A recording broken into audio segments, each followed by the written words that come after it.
Praise the Lord everyone. मैं हूं pastor अभिनव और आज फिर से एक नए टॉपिक के साथ में मैं हाजिर हुआ हूं।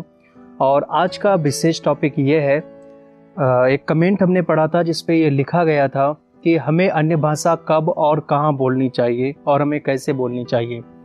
कैसे बोलनी चाहिए इसके बारे में मैंने आपको बता दिया था पिछली वीडियो में। अगर आपने नहीं देखा है तो आप उस वीडियो को देख लें, और अगर आपको फिर भी कुछ भी समझ में नहीं आए तो कमेंट करें और मैं तुरंत आपको बताऊंगा कि इसका क्या मतलब होगा अगली नई वीडियो बना के। आप जिस टॉपिक पर वीडियो चाहते हैं तुरंत कमेंट करें और आपको वो समझाया जाएगा और अच्छे से आपको बताया जाएगा, विद प्रूफ और वचन के साथ में बताया जाएगा। प्रभु आपको ब्लेस करे इस टॉपिक के लिए, क्योंकि बहुत सारे लोग जो हैं अन्य भाषा जब बोलते हैं तो वो कहीं पर भी बोलने लगते हैं, या किसी भी जगह पर या किसी भी प्रार्थना मीटिंग में जाते हैं, कहीं भी मीटिंग में जाते हैं तो वो अन्य भाषा बोलते हैं।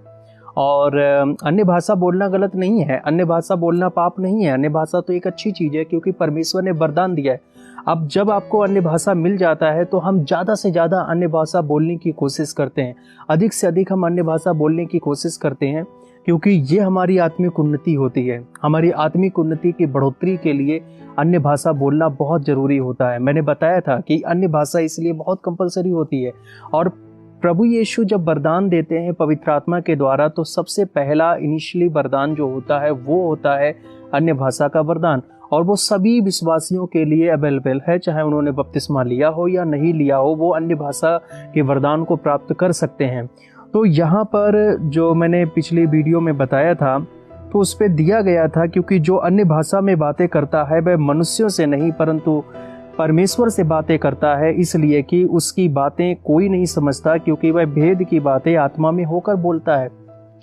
वो जो बातें बोल रहा है वो भेद की बातें बोलता है और वो आत्मा में होकर बोलता है। और मैंने ये भी बताया था कि दो प्रकार की भाषाएं होती हैं। एक वैसी भाषा जिसकी हम ट्रांसलेट कर सकते हैं, अगर किसी मसीह भाई या बहन को उस भाषा की व्याख्या करना आता है तो वो बोलेगा, वो तुरंत बोलेगा और उसकी वो व्याख्या करेगा और इसका व्याख्या किया जा सकता है। लेकिन एक और भाषा ऐसी होती है जिसे हम परमेश्वर से ही बातें करते हैं और उसकी कोई व्याख्या नहीं कर सकता है, और वो बिल्कुल ही सीक्रेट होती है, वो बिल्कुल ही एकदम अनोखी होती है। जब हम परमेश्वर से बातें करते हैं तो वो भाषा में बात करते हैं। और हालांकि अन्य भाषा में मोस्टली जो है उसका जो है ट्रांसलेट किया जाता है और इसका ट्रांसलेट मौजूद हो जाता है, लेकिन कोई आम इंसान इसको ट्रांसलेट नहीं कर सकता है, किसी भी प्रकार का डिवाइस इसको ट्रांसलेट नहीं कर सकता है। इसे केवल परमेश्वर की ओर से प्राप्त वरदान वाला व्यक्ति ही इसका ट्रांसलेट कर सकता है। हालेलुया। तो अब जो मैं आपको बताने जा रहा हूं कि हमें अन्य भाषा बोलनी कब चाहिए और हमें कहां बोलनी चाहिए। अन्य भाषा बोलने के कुछ स्थान होते हैं कि हमें उस जगहों पर अन्य भाषा में बोल सकते हैं, और उसके लिए हम चाहते हैं कि हम प्रभु के पवित्र वचन को पढ़ें। पहला कुरिन्थियों अध्याय 14 वचन 5 से मैं पढ़ना चाहूँगा। मैं चाहता हूँ कि तुम सब अन्य भाषाओं में बातें करो, परंतु इससे अधिक यह चाहता हूँ कि भविष्यवाणी करो, क्योंकि यदि अन्य भाषाएं बोलने वाला कलीसिया की उन्नति के लिए अनुवाद ना करे तो भविष्यवाणी करने वाला उससे बढ़कर है। ठीक है, अगला वचन लिखा गया है, इसलिए हे भाइयों, यदि मैं तुम्हारे पास आकर अन्य भाषाओं में बातें करूं और प्रकाश या ज्ञान या भविष्यवाणी या उपदेश की बातें तुमसे ना कहूं तो मुझसे तुम्हें क्या लाभ होगा।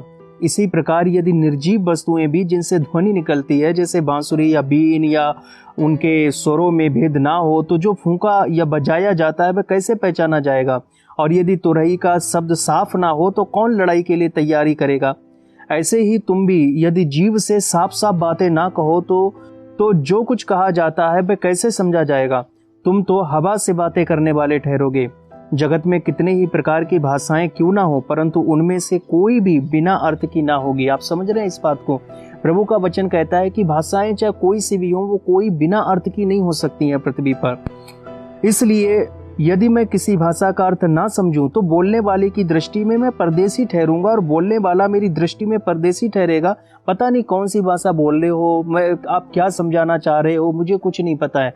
तो पब्लिक प्लेस में जब हम अन्य भाषा की प्रार्थना करते हैं तो लोगों को समझ में नहीं आएगा। आप रोड पर खड़े होकर अगर अन्य भाषा में आप प्रार्थना कर रहे हो तो नहीं समझ में आएगा। एक मसीह भाई तो समझ सकता है कि हाँ वो प्रार्थना कर रहा है, लेकिन जो और है वो प्रार्थना आपको वो समझ नहीं पाएगा कि आप क्या कहना चाह रहे हैं और आप क्या कर रहे हैं यहाँ पर। वो आपकी मजाक बनाएगा और वो ठट्टों में उड़ाएगा और वो नहीं समझता और ना वो आमीन बोल सकता है, क्योंकि आगे वचन में लिखा गया यदि आमीन करने वाला ही नहीं, कुछ समझ में ही नहीं आएगा तो वो आमीन कैसे बोलेगा, वो कैसे बोलेगा कि तुम क्या चाहते हो। इसीलिए आगे वचन में लिखा गया इस कारण जो अन्य भाषा बोले वह प्रार्थना करे कि उसका अनुवाद भी कर सके। वचन 18 में देखे, मैं अपने परमेश्वर का धन्यवाद करता हूँ कि मैं तुमसे अधिक अन्य भाषाओं में बोलता हूँ, परंतु कलीसिया में अन्य भाषा में 10,000 बातें कहने से यह मुझे और भी अच्छा जान पड़ता है कि दूसरों को सिखाने के लिए बुद्धि की 5 बातें ही कहूँ। अगर आपको अन्य भाषा बोलनी ही है तो आप 2 या 3 वर्ड बोल सकते हैं, नो प्रॉब्लम।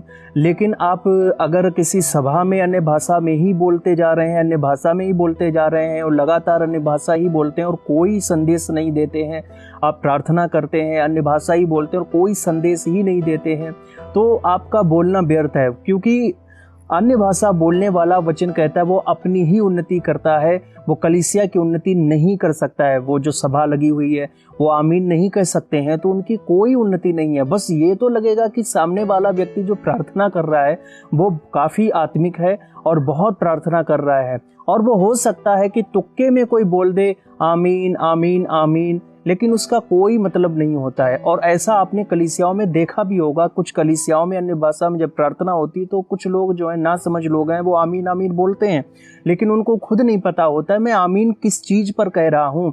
क्योंकि आमीन कहने के भी कई एक कारण होते हैं कि हमें कब और कहाँ आमीन बोलना चाहिए। बहुत से लोग तुरंत आमीन बोलते हैं, और इसके लिए भी देखो एक नई वीडियो बनाऊंगा और मैं आपको बताऊंगा आमीन कब और कहाँ बोलना चाहिए। लेकिन अभी हमारा टॉपिक यह है कि जब भी आप पब्लिक प्लेस में हो, आप किसी भी स्थान पर हो, वहाँ पर आप प्रभु का सुसमाचार प्रचार करने के ज़्यादा प्रयत्न करें, प्रभु की बातें बोलने का ज़्यादा प्रयत्न करें। हो सकता है आप बाइबल पढ़ सकते हैं, आप वचन सुना सकते हैं, आप कुछ भी करें, लेकिन उनको समझ में आना चाहिए, उनको पता होना चाहिए आप जो बोल रहे हैं उसका क्या मतलब है। और अन्य भाषा में आपको प्रार्थना करनी है तो 2 या 3 शब्द कहें बस। अगर कोई उसकी व्याख्या करने वाला वहाँ मौजूद है, कोई भाई या बहन किसी के पास ये वरदान हो कि उस अन्य भाषा का जो है व्याख्या वो कर सकता है, तो आप अन्य भाषा में बात करें, आप बोलें, खूब बोलें। तो वो लगातार जिसके पास अन्य भाषा की व्याख्या करने का वरदान है तो वो क्या तुरंत जो है उसका अनुवाद करता जाएगा, लोगों को बताता जाएगा, और फिर वो लोग आमीन बोलेंगे, तब कलीसिया की उन्नति होगी।